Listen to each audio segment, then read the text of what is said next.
Welcome to another episode of Unraveling Intellectual Property with Michael Stein. Today, I'm pleased to have Brad Close here, a colleague who I've known for about 20 years or so. At least the way I figure it, yes.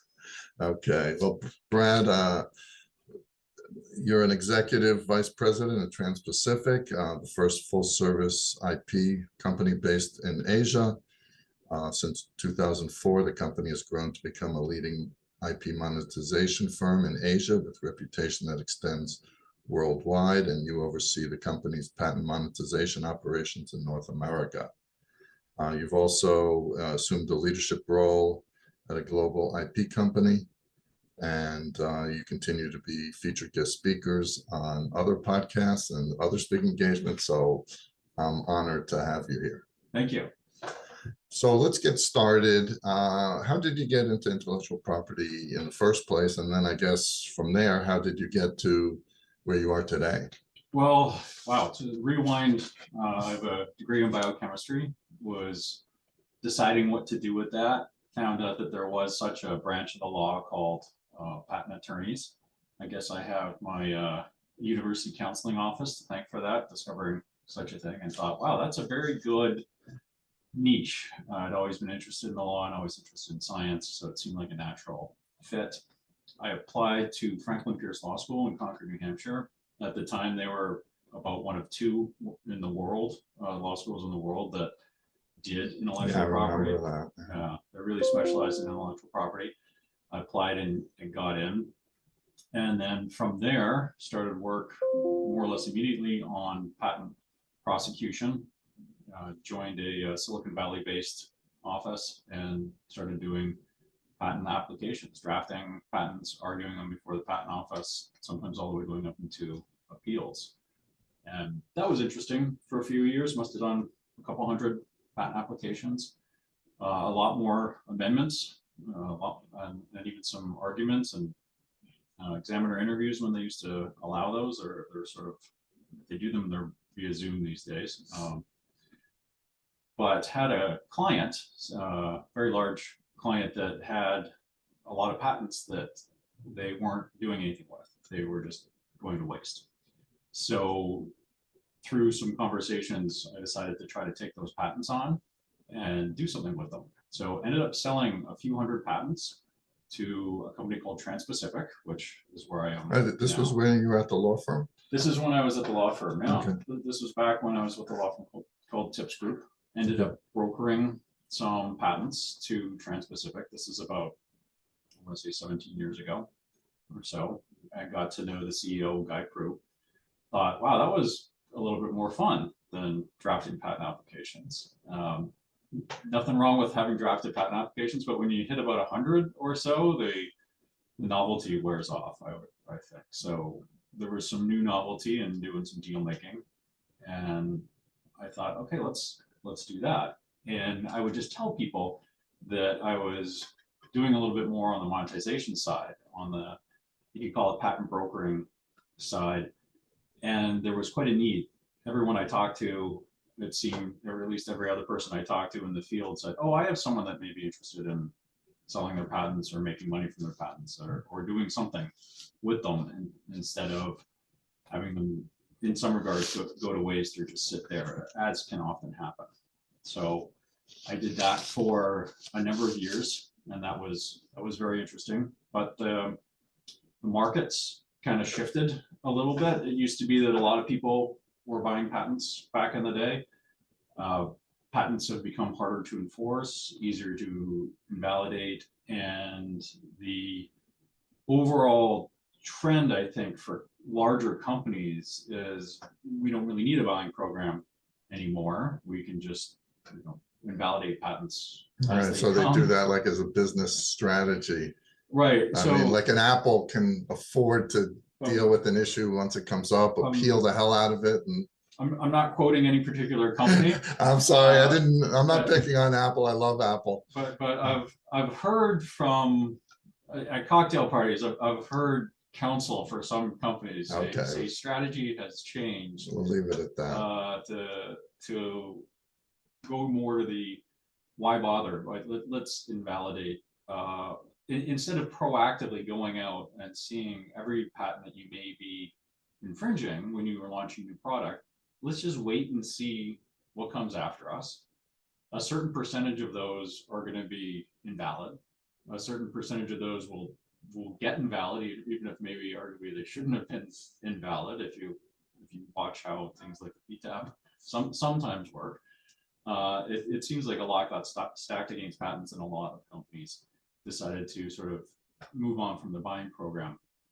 So at one point, a lot of our people that we were looking to sell patents to were what you could call NPEs. And for those that don't know, that stands for non-practicing entity. People or entities that don't use the patents themselves, but buy it as a property right. So I equate it to being like a landlord, right? You don't have to live on land. You don't have to farm land in order to own the land and make money from it.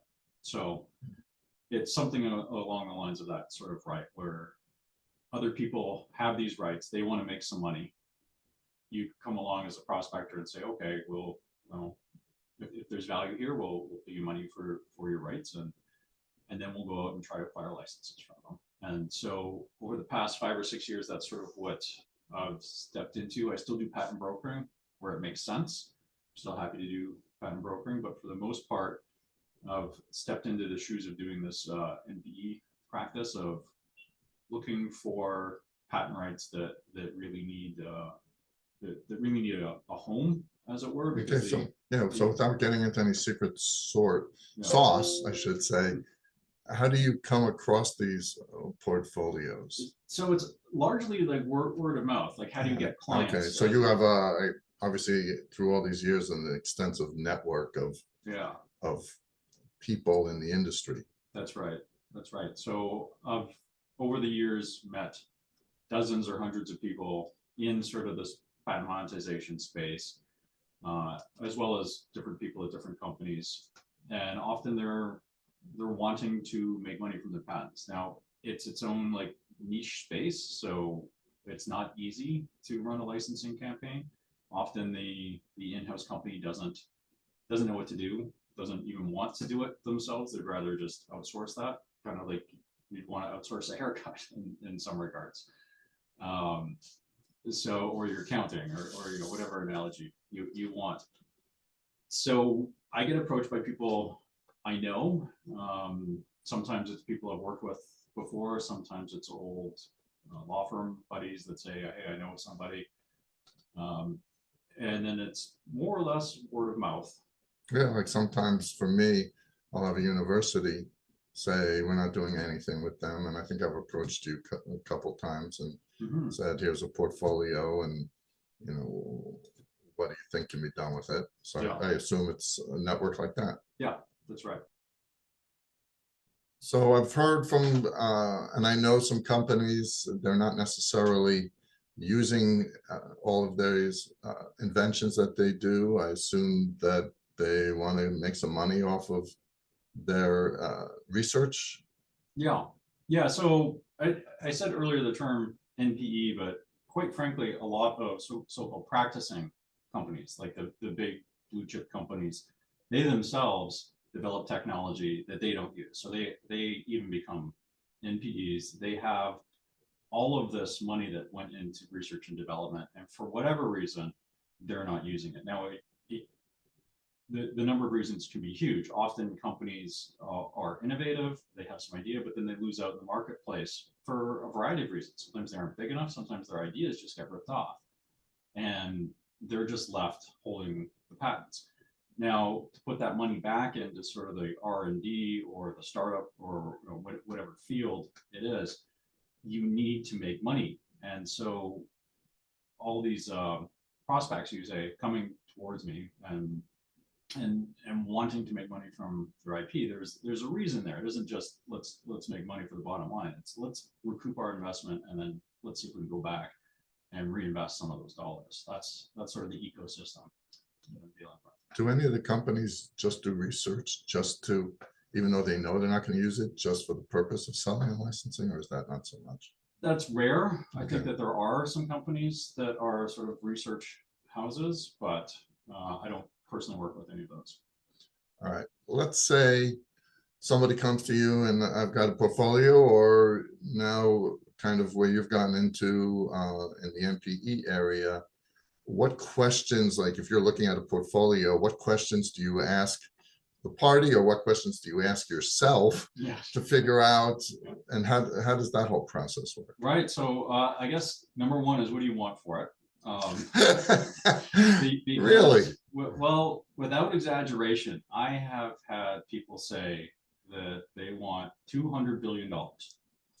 And All right. you know, Sounds it's like a lot. yeah, I'm like, I have no idea where to get $200 billion to pay you. And if I did, I probably wouldn't be working in this field anymore. Maybe I'd want to buy, like, you know, Maui or something like that Right. instead.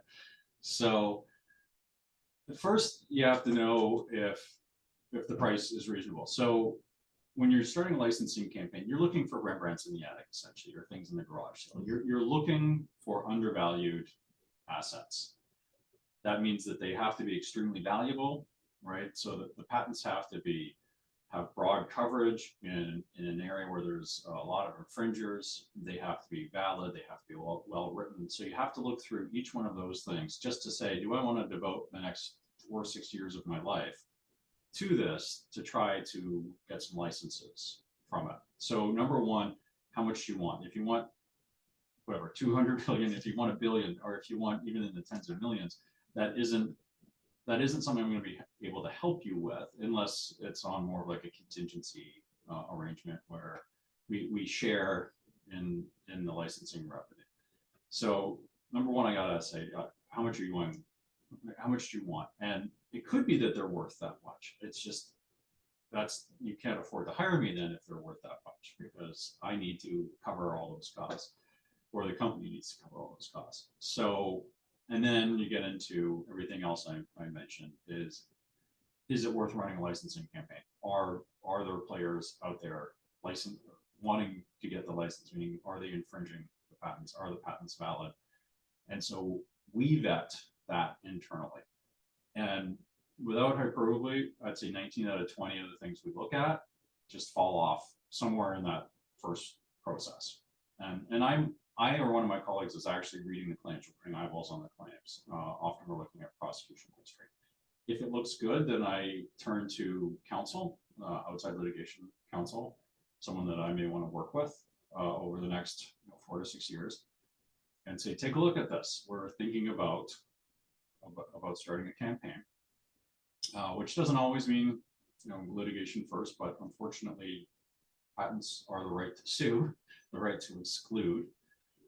This, when you let's say assert your patent, are you hoping for a license or yes, or a sale, or so you're hoping for a license, but the reality again is that companies just don't hand you big bags of money, right? yeah, I've got some people who say I've got this new can or whatever, and Coca-Cola's going to want it on every single can, and I want $50 million, and send them a letter, and I say I don't think it works that way, but you're verifying that. Yeah, it does not work that way at all.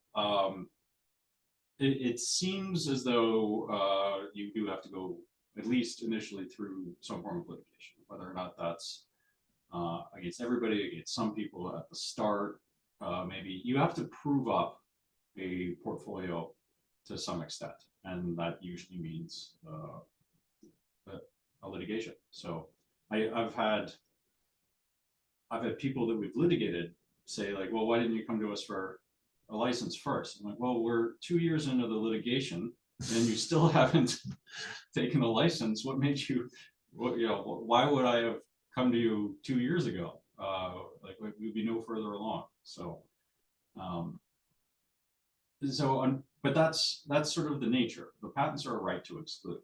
Right. And they're not a right for anything else. You don't even have a right to use your invention with the patent. All you have is the right to exclude. Yeah, so, a lot of people don't know that. Yeah. So sort of back to basics on that is, it's an exclusionary right. Well, how do you exercise exclusionary rights? It's through the courts. So that's often where you have to start. But I think with the eBay case, it's difficult to get the injunction. The injunction is almost non-existent.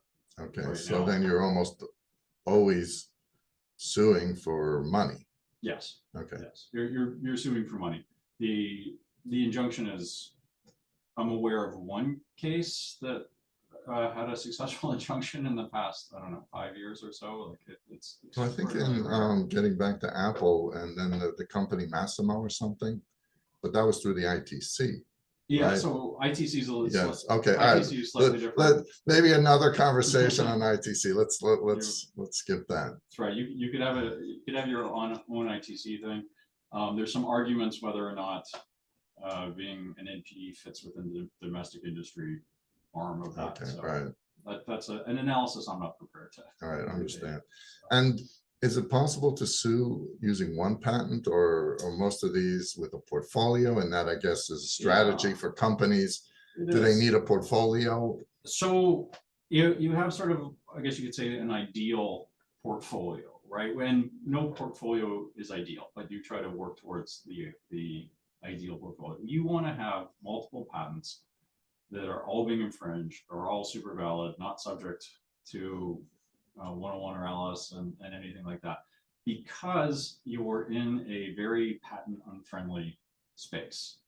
You have courts that will invalidate under Alice, sometimes improperly, because they, if you read Alice, it said this, and a lot of courts have sort of gone that way. Right, and that was going to be a question, but you can build it into this Yeah. answer. Has Alice had a huge impact on valuations?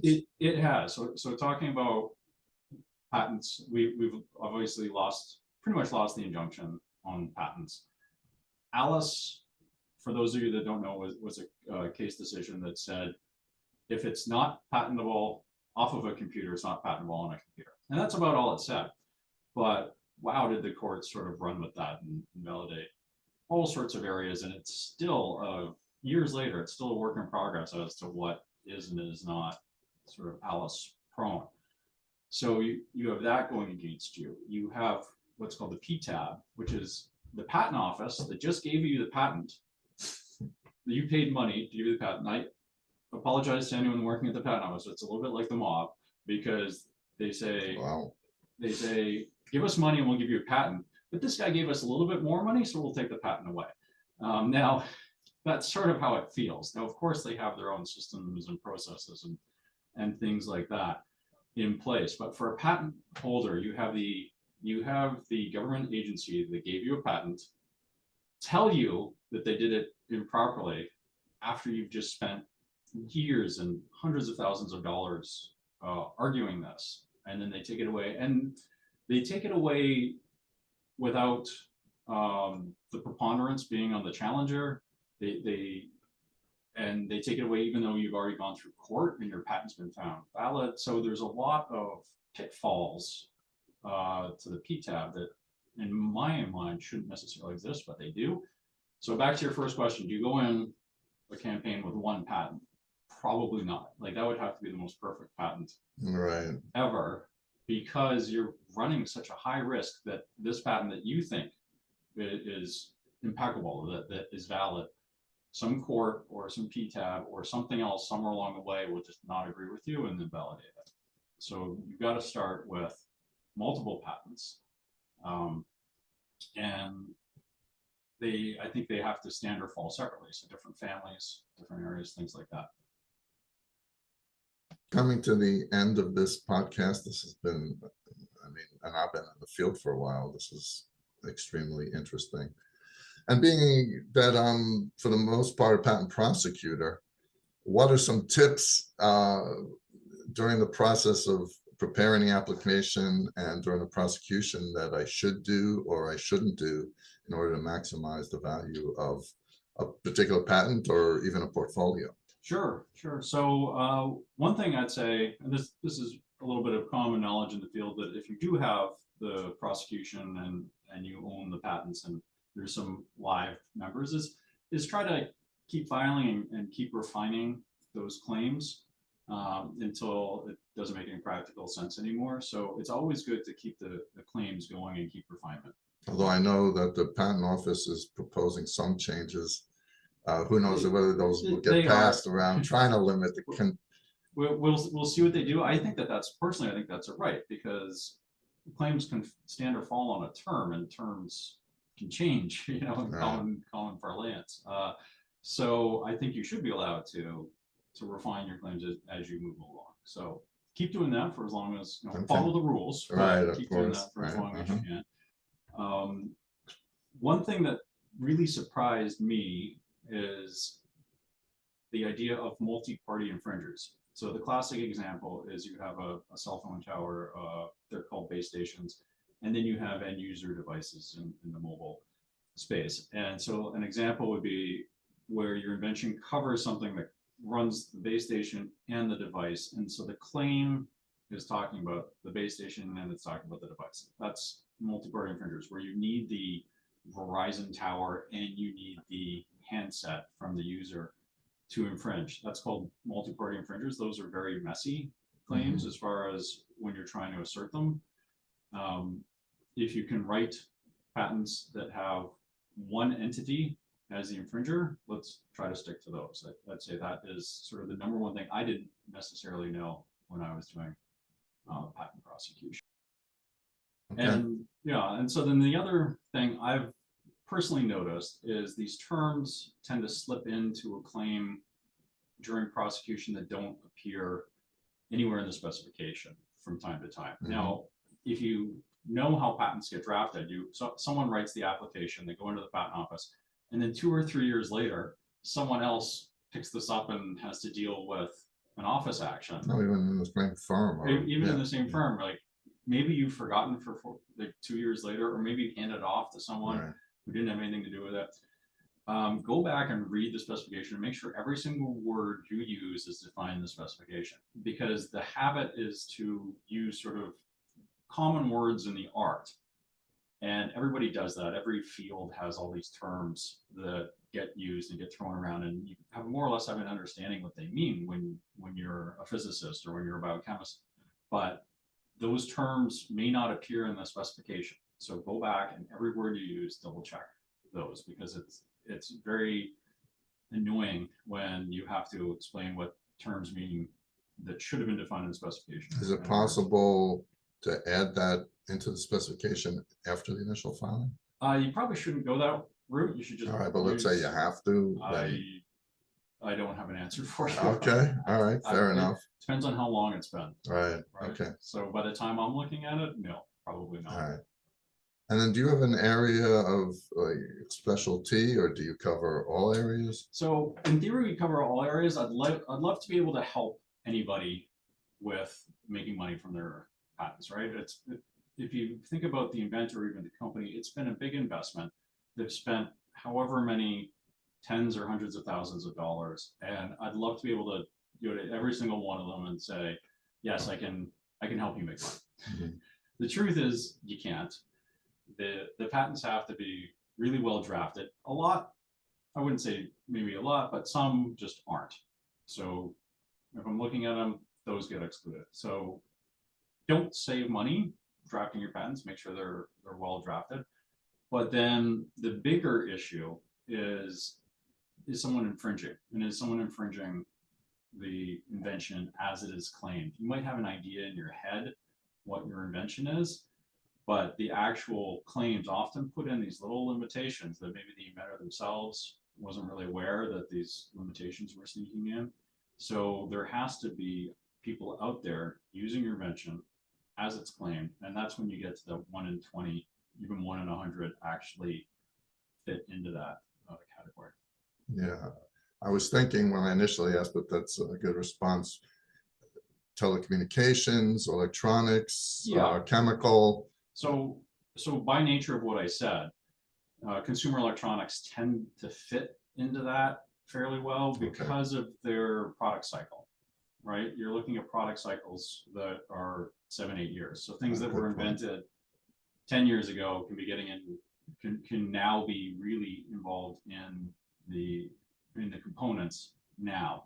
If you're looking at more widgets, it's a much slower arc, so that by the time you're looking at the patent, maybe the patent's already expired, or maybe it hasn't been incorporated at all, right? And consumer electronics also have more than one patent, right? Like drugs have 1 or 2 patents Right, and for then the how many billion are on a dollars. mobile phone? I've heard varying accounts, but in the thousands has been Okay, about every mobile phone you see has maybe thousands. Now, some of those were probably already expired, right? But or they're part of patent pools. or part of patent pools or something like that. It could be quite a bit. I can't give you an exact quote, but I've heard people say like lots. So it does tend to fall into more along the lines of the consumer electronic type products, just because I think that's the nature of the product cycle. Well, this has been very informative. I appreciate your time. I know Pleasure. I'm honored that you're on our podcast. Any final words? No, thanks for having me, and I'm honored to be here. I remember being interviewed by you once, so it's nice to come to your offices and just sort of have a face-to-face chat. Okay, just briefly, how does someone contact you? I work at Trans-Pacific IP, so if you just spell out the words Trans-Pacific and then the letters IP.com, it'll take you straight to our website. All right, well, thank you. And to all our viewers, thank you for tuning in, and hope to see you on our next episode of Understanding Intellectual Property with Michael Stein.